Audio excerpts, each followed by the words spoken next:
کرنتھیوں کے نام پولس رسول کا دوسرا خط 13واں باب آخری انتباہ اور سلام۔ یہ تیسری بار میں تمہارے پاس آتا ہوں، 2 یا 3 گواہوں کی زبان سے ہر ایک بات ثابت ہو جائے گی۔ جیسے میں نے جب دوسری دفعہ حاضر تھا تو پہلے سے کہہ دیا تھا، ویسے ہی اب غیر حاضری میں بھی ان لوگوں سے جنہوں نے بیشتر گناہ کیے ہیں اور سب لوگوں سے پہلے سے کہہ دیتا ہوں کہ اگر پھر آؤں گا تو درگزر نہ کروں گا، کیونکہ تم اس کی دلیل چاہتے ہو کہ مسیح مجھ میں بولتا ہے اور وہ تمہارے واسطے کمزور نہیں بلکہ تم میں زور آور ہے۔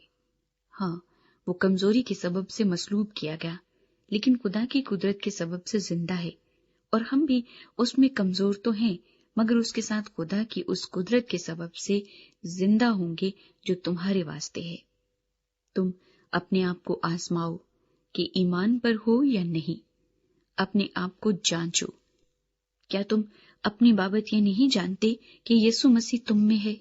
ورنہ تم نامقبول ہو، لیکن میں امید کرتا ہوں کہ تم معلوم کر لو گے کہ ہم تو نامقبول نہیں، اور ہم خدا سے دعا کرتے ہیں کہ تم کچھ بدی نہ کرو، نہ اس واسطے کہ ہم مقبول معلوم ہوں بلکہ اس واسطے کہ تم نیکی کرو، چاہے ہم نامقبول ہی ٹھہرے، کیونکہ ہم حق کے برخلاف کچھ نہیں کر سکتے مگر صرف حق کے لیے کر سکتے ہیں۔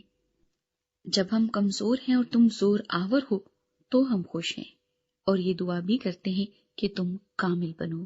اس لیے میں غیر حاضری میں یہ باتیں لکھتا ہوں تاکہ حاضر ہو کر مجھے اس اختیار کے موافق سختی نہ کرنا پڑے جو خداوند نے مجھے بنانے کے لیے دیا ہے، نہ کہ بگاڑنے کے لیے۔ غرض اے بھائیو، خوش رہو، کامل بنو، خاطر جمع رکھو، یک دل رہو، میل ملاپ رکھو، تو خدا محبت اور میل ملاپ کا چشمہ تمہارے ساتھ ہوگا۔